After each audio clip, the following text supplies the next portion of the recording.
Saudara, hari ini saya sangat bersyukur saudara bahwasanya setiap saya melayani di Amazing Ministry ini adalah suatu kesukaan bagi saya saudara ya. Saya merasa saya bermegah karena kemegahan saya ketika saya berdiri di hadapan saudara dan saya boleh menceritakan tentang kasih Tuhan, kebaikan Tuhan yang begitu luar biasa saudara ya. Jadi hari ini topik firman yang mau saya bawa adalah kuasa Shalom saudara. Biasanya kita akan selalu mendengar kuasa dalam nama Yesus, kuasa darah Yesus. Hari ini saya akan bawakan tentang kuasa Shalom saudara. Amin saudara. Karena setiap orang Kristen ini Shalomnya selalu, kalau nggak haleluya, orang Kristen pada umumnya di seluruh dunia saudaraku selalu mengucapkan Shalom, Shalom. Tahukah saudara apa itu arti Shalom? Hari ini kita akan bahas itu dan apa kuasa dari ucapan Shalom yang akan saudara terima pada malam hari ini. Nah saudara tahu bahwasanya Shalom itu kita sedang tidak berusaha untuk memperoleh damai sejahteranya saudara. Karena kenapa? Karena damai sejahteranya itu sudah menjadi bagian kita yang percaya kepada Yesus Kristus. Amin. Saudara tidak berusaha untuk memperolehnya karena saudara sudah punya, dan itu adalah bagian dalam diri hidupmu saudaraku. Nah saudara, dalam Yohanes 14 ayat 27 ini adalah ayat pembuka. Mari kita baca saudaraku ya. Yohanes 14 ayat 27. Nanti sebelah kiri saya ini ada dibuat dari Amazing Ministry, ditampilkan saudara. Di sini saudaraku dalam Yohanes 14 ayat 27, saya baca saudara ya. Damai sejahtera ku tinggalkan bagimu, damai sejahtera ku berikan kepadamu, dan apa yang kuberikan tidak sama seperti yang diberikan oleh dunia kepadamu. Jangan gelisah, jangan gentar hatimu. Nah saudara, kalau dalam bahasa Inggris saudaraku, peace I live with you, my peace I give into you, not as the world giveth, I give into you. Let not your heart be troubled, neither let it be afraid. Saudaraku, di sini dikatakan damai sejahtera ku tinggalkan bagimu. Nah saudaraku, kapan Yesus mengucapkan ini? Saudara, di perjamuan terakhir Yesus berkata bahwasanya dia hendak meninggalkan damai sejahteranya bagi murid-muridnya di perjamuan terakhir sebelum dia mati saudara, disalib saudaraku ya. Dalam bahasa Yunani saudaraku, damai sejahtera ini pengertiannya adalah eirene. Tetapi karena Yesus berbicara dalam bahasa Ibrani, karena dia adalah orang Yahudi, Yesus memakai kata damai sejahtera itu dengan istilah shalom. Jadi ketika Yesus berbicara kepada murid-muridnya, dia berkata seperti ini, Shalom ku tinggalkan bagimu, shalom yang kuberikan kepadamu tidak sama seperti yang dunia berikan kepadamu. Itu ucapan Yesus pada perjamuan terakhir dengan murid-muridnya saudara. Nah saudaraku, mengapa ini penting saudara? Mengapa damai sejahtera ini penting? Ini sangat penting saudaraku. Damai sejahtera ini sangat penting. Kalau kita lihat banyak orang-orang di luar sana saudaraku ya, dia punya banyak uang saudaraku ya, dia punya banyak segala aset-aset dia punya semuanya, tetapi dia tidak memiliki damai sejahtera. Karena damai sejahtera memang tidak bisa dibeli dengan uang saudara. Damai sejahtera tidak sama seperti yang damai sejahtera Tuhan tidak sama seperti yang dunia berikan. Jadi kalau saudara menganggap damai sejahtera itu seperti misalnya saudara berliburan ke Hawaii, lalu saudara di situ ada sebuah villa di pinggir pantai, saudara menjemur diri dengan alunan musik yang lembut, dengan angin sepoi-sepoi saudara, lalu Anda merasa damai sejahtera. Itu bukan damai sejahtera menurut Tuhan. Damai sejahtera menurut Tuhan bukan yang seperti itu saudara. Nah saudaraku, mengapa ini penting saudaraku ya? Ini penting karena shalom itu dalam bahasa Ibrani saudaraku, dia memiliki makna yang sangat mendalam, bahkan mencakup banyak hal saudaraku. Bukan hanya sekedar ketenangan pikiran saudaraku, tetapi shalom itu mencakup semua hal saudaraku. Apa aja arti daripada shalom? Supaya saudara nanti kalau ketika bilang sama saudara, ketika ketemu dengan orang-orang percaya shalom, saudara harus mengerti apa yang Anda ucapkan itu saudara. Sehingga itu ketika Anda mengerti itu akan terjadi dalam hidup saudara. Nah di sini saudaraku, dikatakan di sini saudaraku, shalom itu sebuah kata yang mencakup, menurut James Strong saudaraku, dia adalah salah satu pakar ahli bahasa Ibrani, dikatakan saudaraku bahwasanya shalom itu pengertiannya adalah keselamatan. Jadi ketika Anda berkata shalom, artinya Anda sedang mengucapkan keselamatan. Shalom itu berarti artinya juga kesehatan. Ketika Anda berkata kepada seseorang, shalom untukmu, artinya Tuhan memberikan engkau kesehatan. Shalom itu juga berarti kemakmuran, saudara. Shalom itu selain kedamaian, dia juga berarti, dia juga punya arti dalam kondisi sejahtera. Itu shalom, saudara. Shalom itu juga artinya tidak ada ketakutan, tidak ada kebimbangan, dan tidak ada kekhawatiran. Itu shalom, saudara. Shalom itu juga berbicara tentang perdamaian. Perdamaian dengan Tuhan. Anda diperdamaikan dengan Tuhan lewat karya Yesus di kayu salib. Bahkan bukan hanya dengan Tuhan, tetapi perdamaian dengan sesama manusia, saudara. Itu arti shalom, saudara. Jadi saudaraku, ketika Tuhan berkata shalom, kutinggalkan kepadamu, artinya Tuhan sedang mewariskan kesehatannya sendiri. Tuhan sedang mewariskan kecukupannya sendiri. Tuhan sedang mewariskan damai sejahteranya sendiri. Amin, saudara. Anda harus tangkap ini, saudara. Jadi bukan hanya sekedar shalom, shalom, shalom, shalom begitu saja. Ini maknanya sangat dalam, saudaraku ya. Aku pun awalnya nggak ngerti saya shalom. Oh, shalom itu artinya damai. Rupanya itu mencakup luar biasa, saudaraku. Dan saya akan tunjukkan bagaimana kuasa shalom ini akan bekerja di dalam hidup saudara. Nah, saudara, ternyata damai sejahtera ini bisa dilipat gandakan. Anda bisa mengalami damai sejahtera dalam jumlah takaran yang sangat besar. Amin, saudara. Ya. Bagaimana caranya Anda bisa berjalan dalam jumlah damai sejahtera, dalam jumlah takaran yang besar, atau berjalan dalam damai sejahtera, kelimpahan dengan damai sejahtera dan kebaikan Tuhan, saudara. Saudaraku, di sini dikatakan, saudaraku, Anda bisa berjalan di dalam damai sejahtera dengan jumlah takaran yang lebih besar lagi. Alkitab berkata, mari kita baca 2 Petrus 1 ayat 2. Bagaimana caranya Anda bisa berjalan di dalam damai sejahtera yang berlimpah-limpah? Bukan cukup-cukup aja, saudara. Kita baca 2 Petrus 1 ayat 2. Di sini dikatakan bahwasanya kasih karunia dan damai sejahtera melimpahi kamu oleh pengenalan akan Allah dan akan Yesus Tuhan kita. Saudaraku, di sini dikatakan, kalau dalam bahasa terjemahan New Living dikatakan di sini, kiranya Tuhan menambah-nambahkan kasih karunia dan damai sejahtera sementara engkau bertumbuh di dalam pengenalan akan Tuhan dan Yesus Tuhan kita. Artinya di sini bahwasanya kebaikan dan shalom Tuhan dapat dilipat gandakan dalam hidupmu. Amin, saudara. Di sini dikatakan melimpah, bukan cukup-cukup. No, saudara. Tuhan bilang berkelimpahan. Kebaikan Tuhan itu bisa Anda dapatkan berkelimpahan. Haleluya, saudaraku. Bagaimana caranya, saudara? Saya akan kasih tahu caranya, saudaraku ya.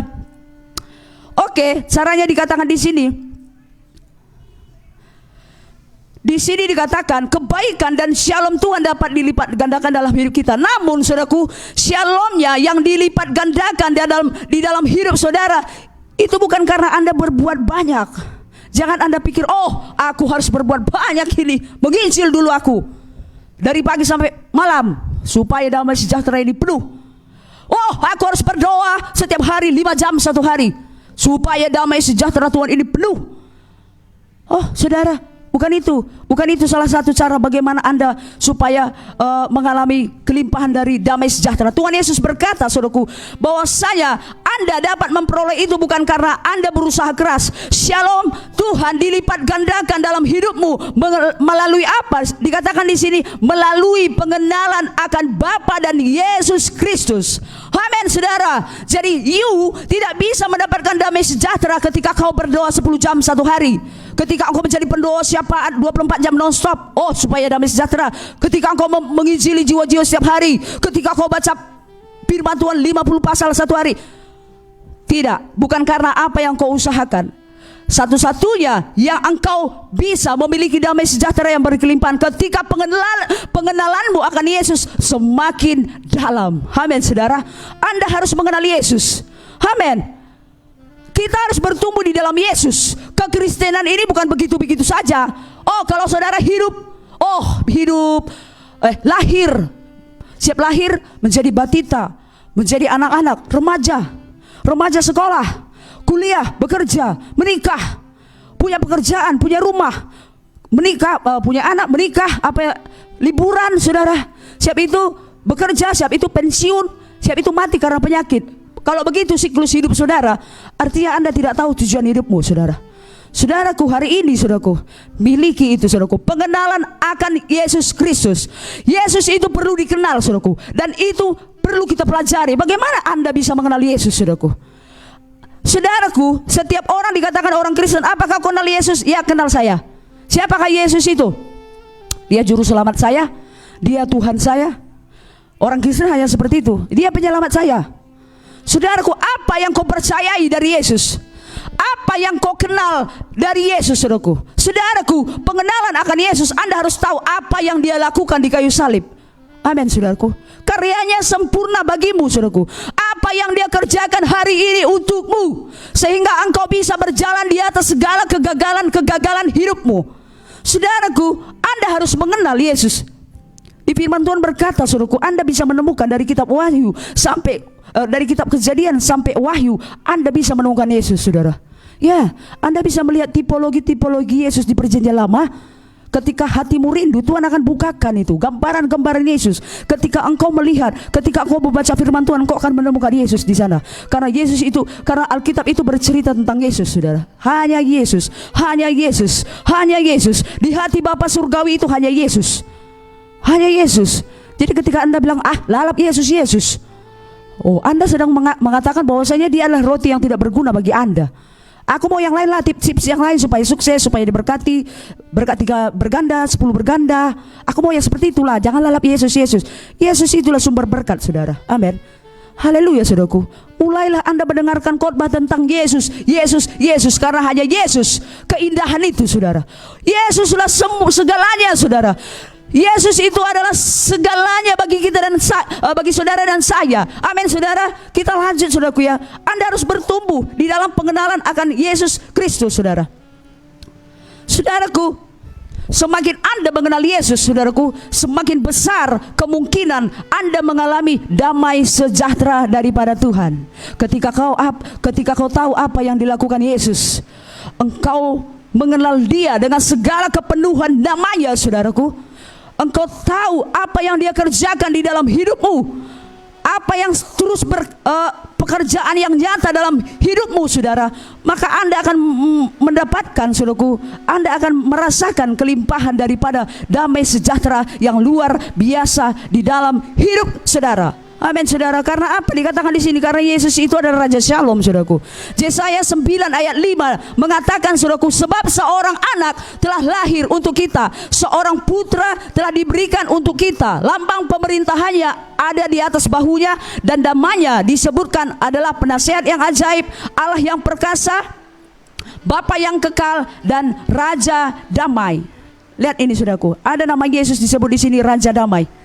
Yesus adalah Raja Damai. Amin, saudaraku. Dia adalah Raja Shalom, saudaraku. Jadi saat kita menikmati pribadi Yesus yang mengagumkan itu, saudaraku, dan saudara masuk di dalam hadirat Tuhan, dan saudara merenungkan firman-Nya, saudaraku, maka damai sejahtera Allah akan mengalir dalam seluruh tubuhmu, sampai itu mengalir ke dalam setiap detak nadimu, saudaraku. Amin, saudaraku. Bahkan sekalipun Anda diperhadapkan dengan masalah-masalah yang menyakitkan, mungkin Anda divonis dengan laporan kedokteran bahwasanya hidupmu sudah diambang kematian.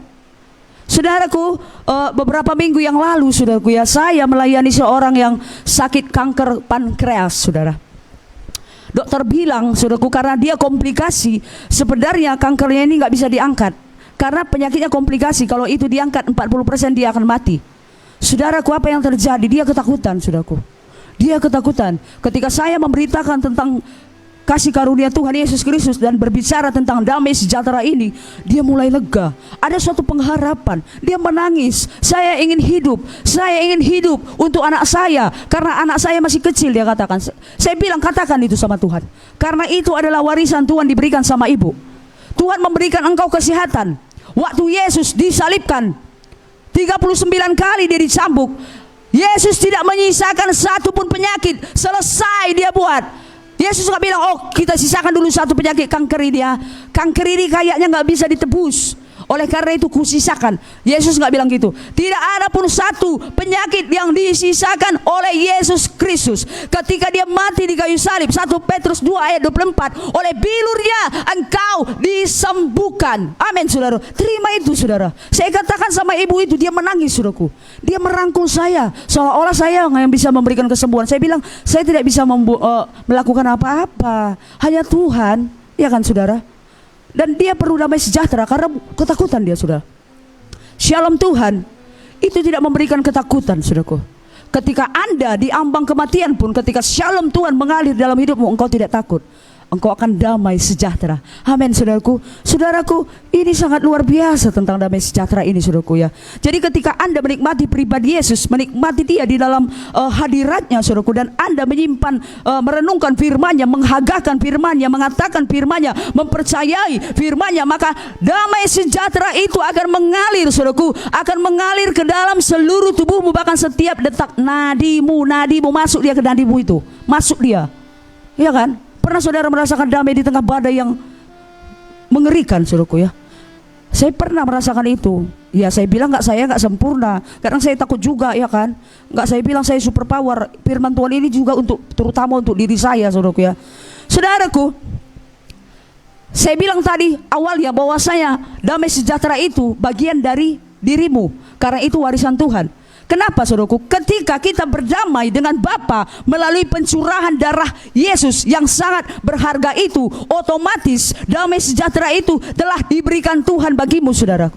Melalui pencurahan darah Yesus, otomatis damai sejahtera Tuhan diberikan kepadamu, bahkan seluruh kebaikan yang mencakup di dalamnya saudaraku. Termasuk tadi saya bilang kesehatan, keutuhan saudaraku ya. Damai sejahtera Tuhan itu sendiri diberikan kepadamu saudara.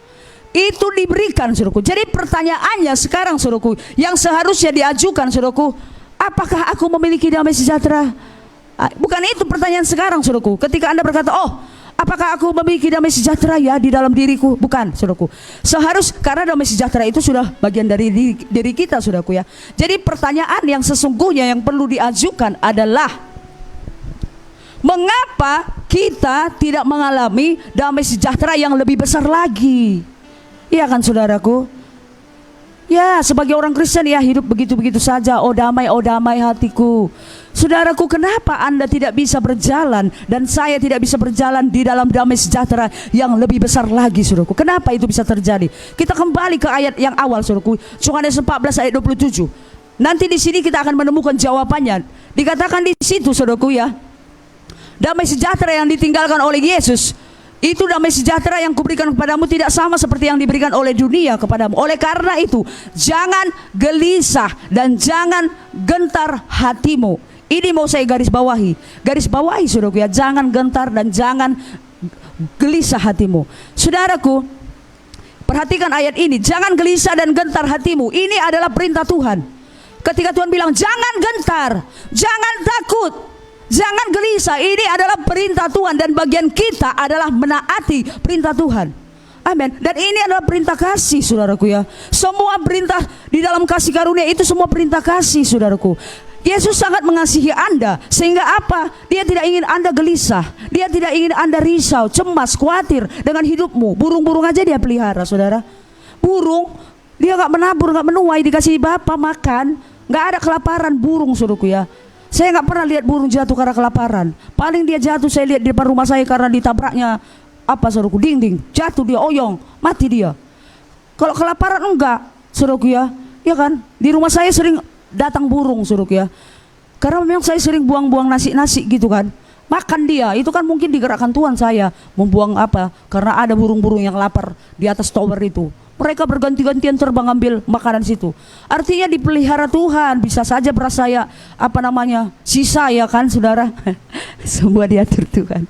Haleluya. Burung aja gak kelaparan, apalagi saudara lebih berharga dari burung. Amin saudaraku. Ya saudara jauh lebih berharga karena saudara itu ditebus Tuhan oleh darahnya saudaraku ya. Jadi di sini dikatakan jangan gelisah saudaraku.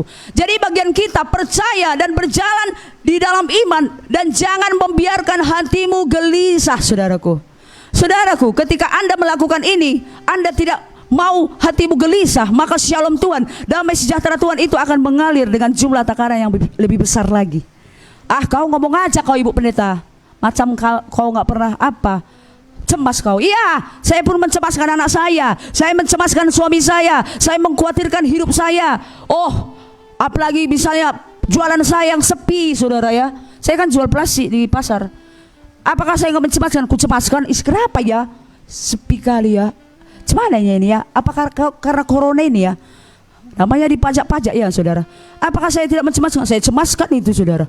Semuanya dicemaskan. Manusia ini nggak ada yang mencemaskan. Anak saudara mungkin Anda cemaskan. Yesus juga begitu. Pasti juga ketika dia memikirkan 12 muridnya, pasti dia pikirkan 12 muridnya ini, saudaraku.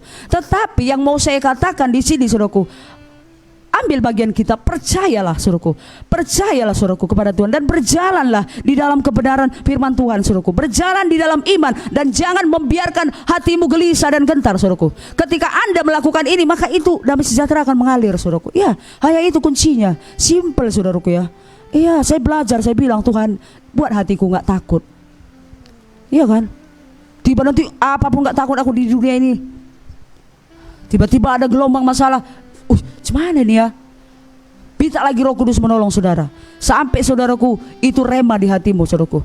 Kenapa, saudaraku? Jangan perlu cemas. Di sini dikatakan ketika Anda tidak cemas, damai sejahtera Tuhan itu akan mengalir. Jangan cekik, saudaraku. Ketika Anda takut, gentar, itu Anda sedang mencekik damai sejahtera Tuhan dalam hidupmu. Nggak mengalir dia. Nggak mengalir. Tetapi ketika Anda tidak membiarkan hatimu khawatir, takut, cemas, galau, saudaraku, maka apa yang terjadi, saudaraku? Kesehatan Tuhan akan mengalir di dalam hidupmu.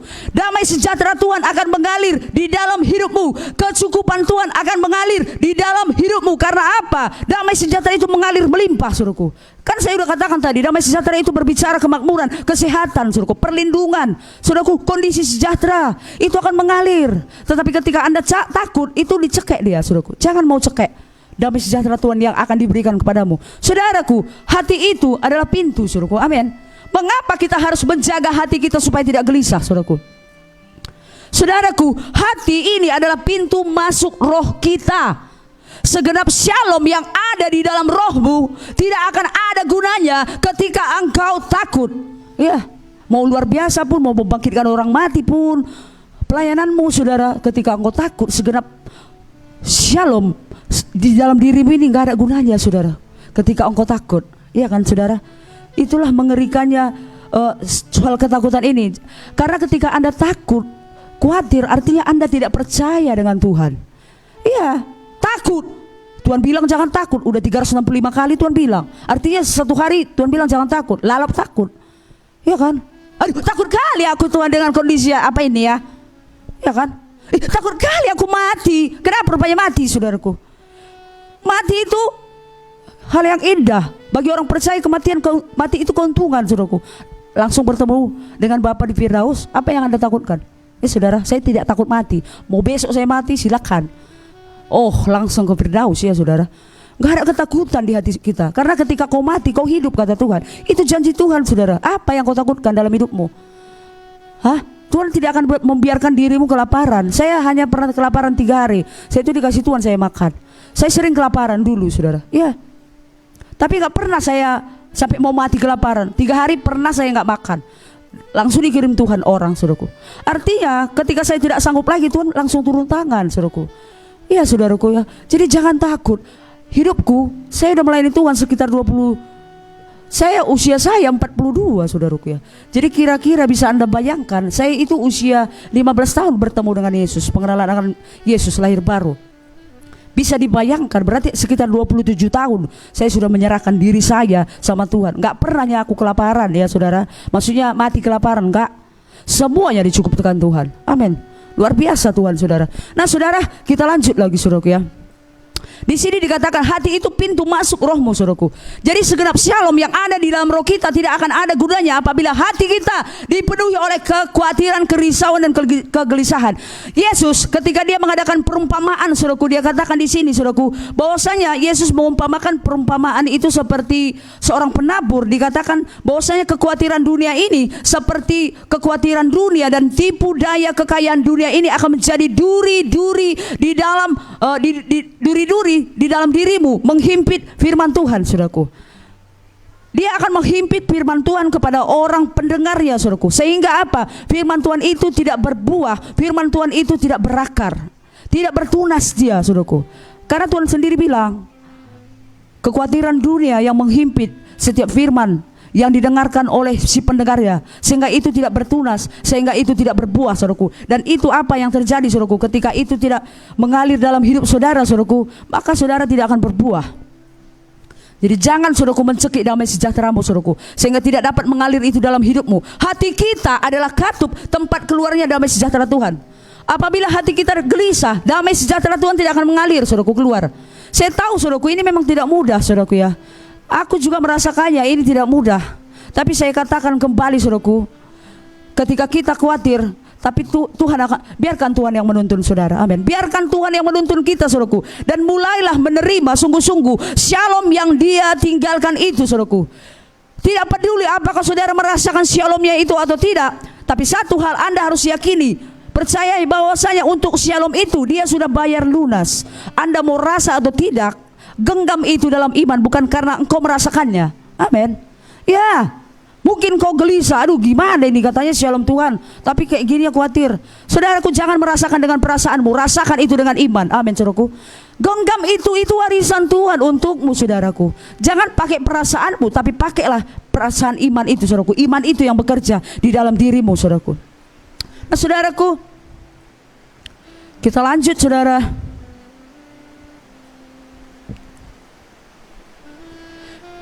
Saudaraku, di dalam Alkitab, saudaraku, Paulus sering mengatakan bahwasanya damai sejahtera dan kasih karunia Tuhan menyertai kamu. Dia selalu ucapkan itu. Rupanya, saudaraku, bahwasanya damai sejahtera dan kasih karunia Tuhan ini dia selalu berjalan beriringan, saudaraku, ya.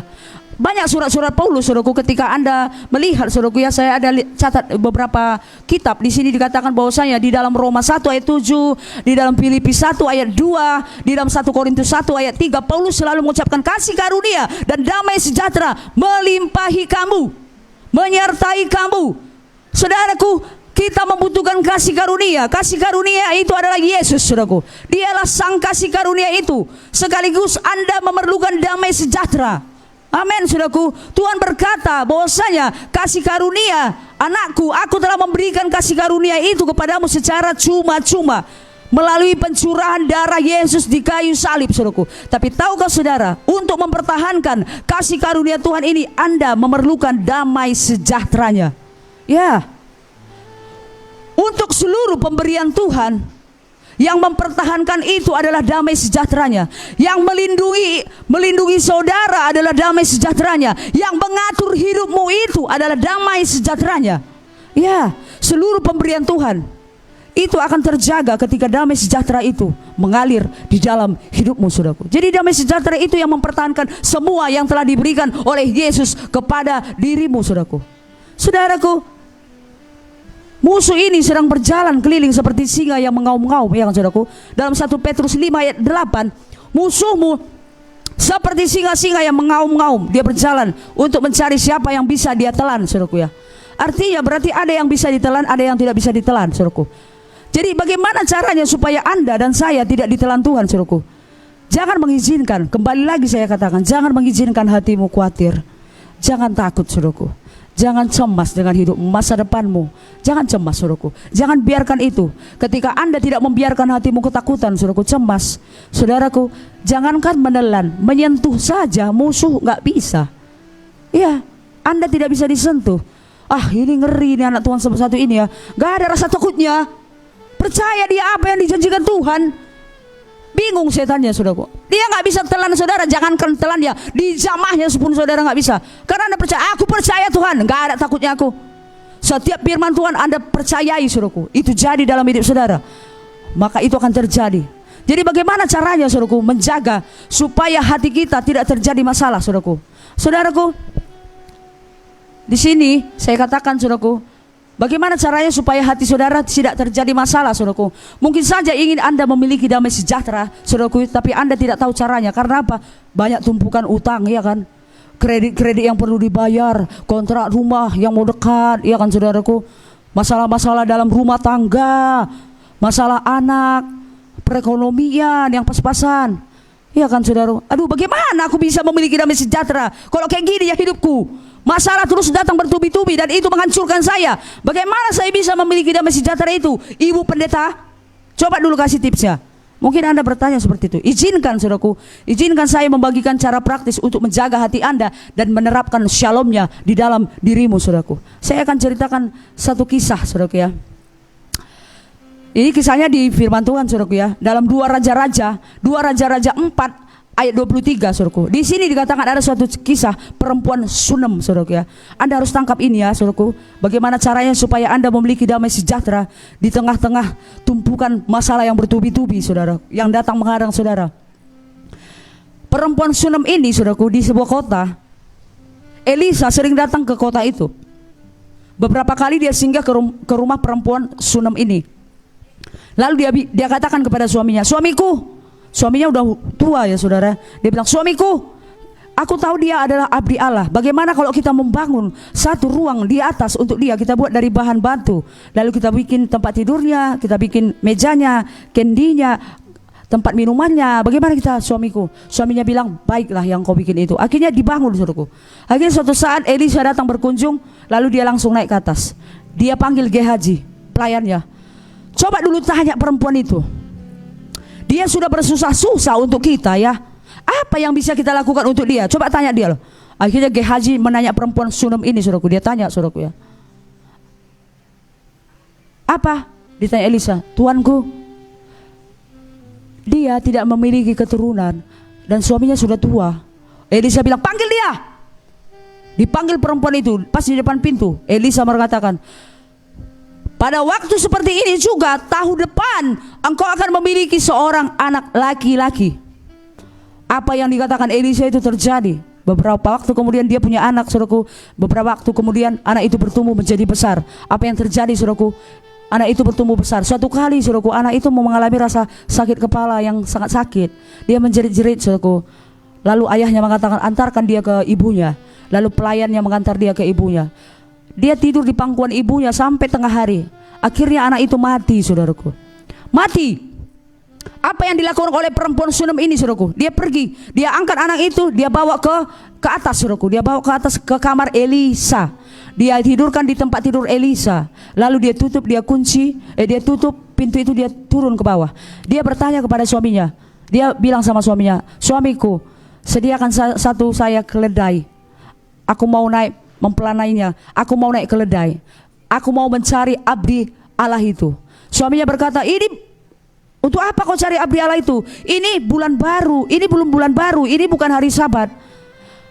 Istrinya mengatakan apa saudaraku ya? Jangan khawatir. Saudaraku, rupanya di dalam bahasa Ibrani, jangan khawatir ini terdiri satu kata, artinya shalom saudaraku. Jadi ibu ini mengatakan kepada suaminya shalom. Bisa Anda bayangkan anaknya udah mati. Nggak dia bilang apa-apa sama suaminya. Kurasa kalau aku dalam posisinya dia itu, ya kan, anakku mati, pasti udah menjerit-jerit aku. Pasti suamiku yang pertama kali kasih tahu, udah mati anak kita pak. Ini tidak. Jangan khawatir, artinya shalom. Shalom dia katakan saudaraku ya. Akhirnya suaminya nggak tahu anaknya mati saudaraku ya. Jadi apa di sini yang mau saya ceritakan saudaraku ya? Ketika Anda tidak tahu apa yang Anda katakan saudaraku, ucapkan shalom saudaraku. Dalam setiap persoalan hidupmu, ucapkanlah shalom. Ketika engkau tidak tahu situasi hidupmu begitu kacau, shalom Tuhan, shalom bagi jiwaku, shalom bagi hatiku, shalom bagi rumah tanggaku, shalom buat anakku, shalom buat masa depanku. Katakan seperti itu saudaraku. Sama seperti perempuan ini, shalom katanya sama suaminya, padahal anaknya udah mati saudaraku. Apa yang terjadi saudaraku? Dia pergi bawa keledai itu saudaraku. Dari jauh saudaraku, Elisa sudah lihat. Oh, itu perempuan Sunem itu. Coba kau tanyakan dulu, Gehazi, tanya dulu sama dia. Selamatkah engkau? Selamatkah anakmu? Selamatkah suamimu? Katakan sama dia. Baik Tuhan. Gehazi pergi. Selamatkah engkau? Selamatkah suamimu? Selamatkah anakmu? Apa kata perempuan Sunem? Selamat.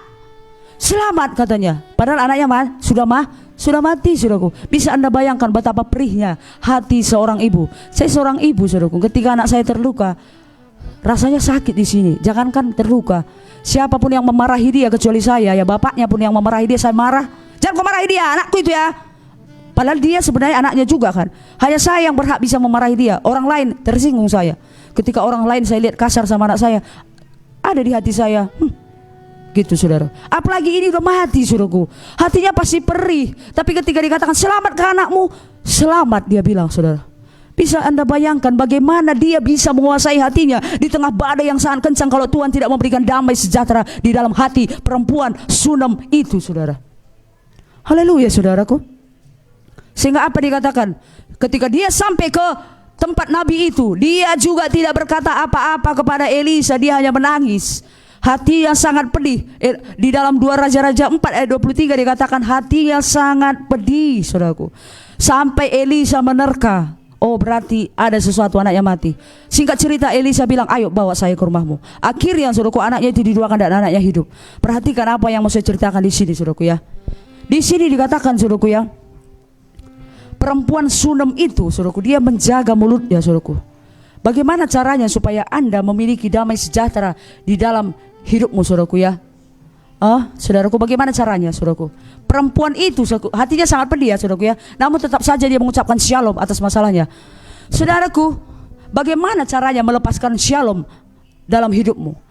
Untuk melepaskan shalom itu harus melalui ucapan saudaraku ya. Jangan pernah meremehkan kuasa shalom saudaraku. Saya percaya perempuan Sunem ini saudaraku, dia memahami dengan benar, dengan dalam tentang shalom saudaraku. Makanya dia terus mengucapkan shalom. Sama suaminya pun dia dikatakan jangan khawatir. Dalam bahasa Ibrani dia bilang shalom. Sama Gehazi juga dia bilang selamat, shalom, anakku itu selamat, sembuh. Saudaraku, sekalipun perasaannya campur aduk saudaraku, ia katakan apa yang dia tidak mengatakan apa yang dia rasakan. Perhatikan ini saudaraku, jangan pernah mengatakan apa yang Anda rasakan. Itu manusiawinya itu. Kita bilanglah apa yang kita rasakan saudaraku. Tapi perhatikan, ketika Anda ingin memiliki damai sejahtera yang dalam, Anda harus menjaga mulutmu. Hancurlah aku Tuhan, oh mati aja aku Tuhan kalau begini. Betul, tambah hancur, ya kan? Selesailah hidupku ini Tuhan. Menderita kali aku, sial kali hidupku ini Tuhan. Sial saudaraku, bukan tambah baik saudaraku ya. Ucapan shalom itu ada di mulutmu saudaraku. Perhatikan perempuan Sunem ini, dia mampu menjaga hatinya di tengah-tengah ujian dan kesukaran berat dengan menjaga mulutnya. Jadi antara hati dan mulut itu berkaitan saudaraku. Walaupun hatimu perih saudaraku, ucapkan saja baik-baik saja. Semua pasti akan Tuhan buat baik. Katakan saudaraku, walaupun keadaanmu gak baik, ya kan? Ya kan saudaraku, saya pernah kelaparan saudaraku ya. Sampai bilang sama, bisa Anda bayangkan ya, dulu tahun 20 tahun yang lalu saya itu sering kelaparan. Saya pura-pura bantu orang masak lah supaya saya dikasih makan sekali saudaraku ya. Saya ku kawani koko pajak ya, aku ikuti masak giling cabenya supaya aku dikasih makan sekali saudaraku.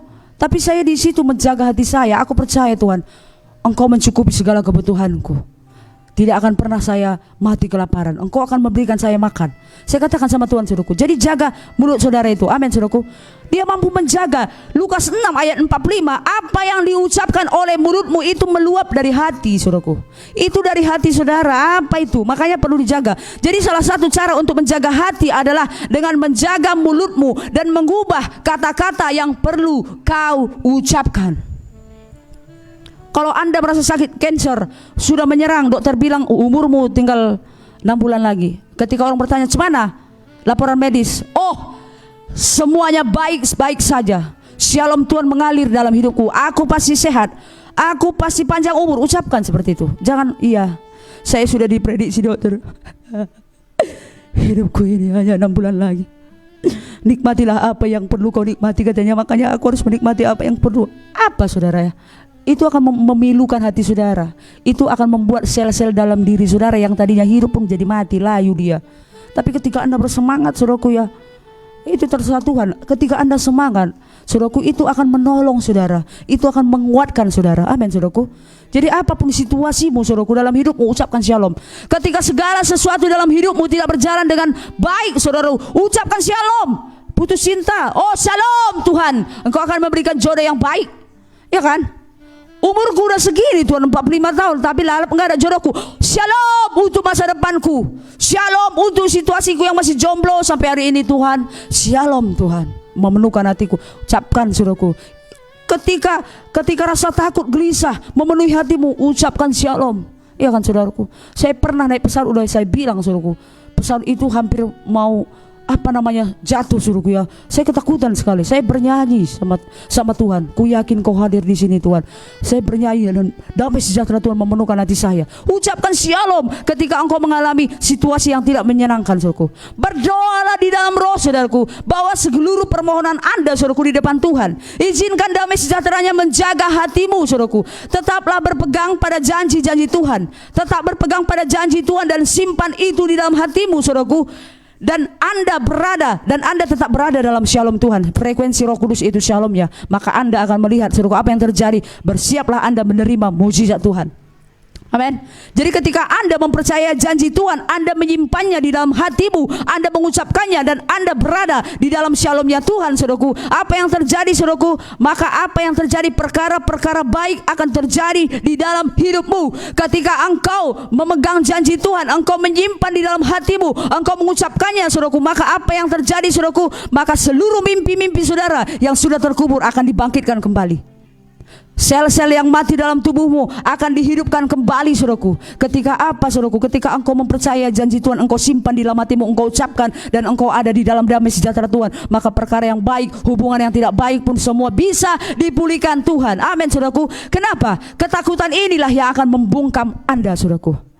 Perempuan Sunem itu saudaraku, dia tidak membungkam mulutnya saudaraku. Dia buka mulutnya. Dia mempercayai saudaraku perkataan-perkataan shalom. Dia bilang itu saudaraku. Dia tidak tutup mulutnya. Jadi ada banyak orang ketika bermasalah diam aja, nggak berani bilang apa-apa. Ya saudara, hari ini saudaraku, jangan membungkam mulutmu. Karena ketika engkau membungkam mulutmu, itu ketakutan akan menimpa saudara. Saudaraku tahu kisah murid Yesus ketika Yesus bangkit di minggu pertama saudaraku, apa yang terjadi? Murid-murid Yesus itu kisahnya di dalam Yohanes 20 ya saudaraku ya, ayat 19-20. Murid-murid Yesus pergi mengunci diri di kamar saudaraku ya, di suatu rumah. Mereka tutup pintu karena mereka takut kepada orang Yahudi. Di kebangkitan pertama Yesus saudaraku, Paskah pertama saudaraku ya, kebangkitan Yesus pertama di situ. Mereka takut saudaraku ya. Saudaraku, ketakutan ini akan mengunci berkat Tuhan atas dirimu saudaraku. Tahu kau saudara bahwasanya mulut ini adalah pintu yang ingin ditutup oleh iblis. Mulut kita inilah yang salah satunya ingin ditutup oleh iblis, supaya kau tidak mengucapkan janji Tuhan, supaya kau tidak mengucapkan saudaraku, janji-janji Tuhan, firman Tuhan saudaraku, kebaikan Tuhan, kasih Tuhan dalam hidupmu. Dia ingin tutup ini. Makanya jangan tutup mulut saudara, jangan bungkam mulutmu saudaraku. Katakan apa yang ingin kau katakan, walaupun situasinya tidak menyenangkan saudaraku ya. Saya percaya saudaraku, itu akan mengalir di dalam seluruh, itu akan menyeruak keluar saudaraku. Ketika engkau ada di dalam damai sejahtera Tuhan itu, damai itu akan menyeruak keluar, memenuhi jiwamu, tubuhmu, sehingga apa saudaraku, kau akan mengalami kekuatan kesehatan, keutuhan, kecukupan Tuhan itu sendiri. Amin. Yang terakhir saudaraku, Alkitab mengatakan bahwasanya saat mulut kita mengaku percaya kepada Yesus, pada saat itulah keselamatan terjadi. Artinya ketika engkau mengaku dengan mulutmu dan percaya di dalam hatimu, maka keselamatan itu akan menjadi milikmu. Amin saudara. Jadi milikilah saudaraku, jangan engkau membungkam mulutmu saudaraku. Buka mulutmu, katakan shalom atas setiap permasalahan hidupmu, sebab shalom itu punya kuasa saudaraku. Shalom itu saya katakan dia itu artinya kesehatan, kemakmuran, perlindungan saudaraku, dalam kondisi sejahtera, tidak takut, tidak bimbang, tidak cemas, perdamaian, ketenangan pikiran, kepuasan, keheningan. Itu arti shalom dalam hidupmu saudaraku. Ketika engkau ada di dalam gelombang frekuensi Roh Kudus, dalam kata shalom itu saudaraku, maka seluruh firman Tuhan akan digenapi di dalam hidupmu. Engkau akan berjalan di dalam seluruh kelimpahan kasih karunia Tuhan dan juga kelimpahan daripada damai sejahtera Tuhan. Amin saudara. Jadilah seperti perempuan Sunem itu saudaraku. Dia tidak mengucapkan apa yang ada di hatinya, sekalipun hatinya pedih karena anaknya mati. Tapi dalam ucapannya dia selalu mengucapkan shalom, sehat, selamat, jangan khawatir. Dia ucapkan seperti itu. Amin saudaraku. Demikian firman Tuhan pada hari ini saudaraku. Sebelum saya menutup firman Tuhan, saya mau nyanyikan satu lagu saudara, dan Anda bisa menikmati lagu ini saudara. Doa buat damai di Indonesia, doa buat damai di kota Medan, doa buat damai di hidup saya. Indonesia penuh damai, doa buat damai di Indonesia, doa buat damai di kota Medan, doa buat damai di hidup saya. Hidup saya penuh damai. Shalom, shalom, shalom, shalom, shalom, shalom. Hidup saya penuh shalom, shalom, shalom, shalom, shalom, shalom, shalom. Indonesia penuh damai. Shalom, shalom, shalom, shalom, shalom, shalom. Hati saya penuh shalom, jiwa saya penuh shalom, kota Medan penuh shalom. Terima kasih buat shalom-Mu Tuhan yang Kau wariskan bagi orang yang percaya kepadamu. Kami terima warisan itu Tuhan. Kami terima dengan iman, bukan dengan perasaan kami. Sekalipun mungkin saat ini sahabat-sahabat Amazing Ministry banyak mengalami permasalahan, pergumulan yang bertubi-tubi yang menghancurkan mereka. Mungkin masalah kesehatan mereka, mungkin masalah keuangan mereka, keluarga mereka. Tapi hari ini Shalom-Mu mengalir buat seluruh sahabat-sahabat Amazing Ministry. Di dalam nama Yesus, saya mengucapkan shalom atas rumah tanggamu. Saya mengucapkan shalom untuk kesehatanmu. Saya mengucapkan shalom untuk finansialmu. Diberkatilah engkau di dalam nama Yesus. Shalom Tuhan mengalir buat semua para pemirsa yang menyaksikan acara ini Tuhan. Bahkan mereka yang menonton kembali nantinya, penuhkan hati mereka dengan warisan Shalom-Mu yang telah Kau bayar lunas dengan darah-Mu di kayu salib Tuhan. Kami bersyukur Tuhan. Kami percaya Tuhan, ketika kami mempercayai firman-Mu, kami menyimpannya di dalam hati-Mu, dan kami berada dalam gelombang frekuensi yang sama, yaitu dalam damai sejahtera bersama dengan Roh Kudus-Mu. Maka segala perkara yang baik akan terjadi.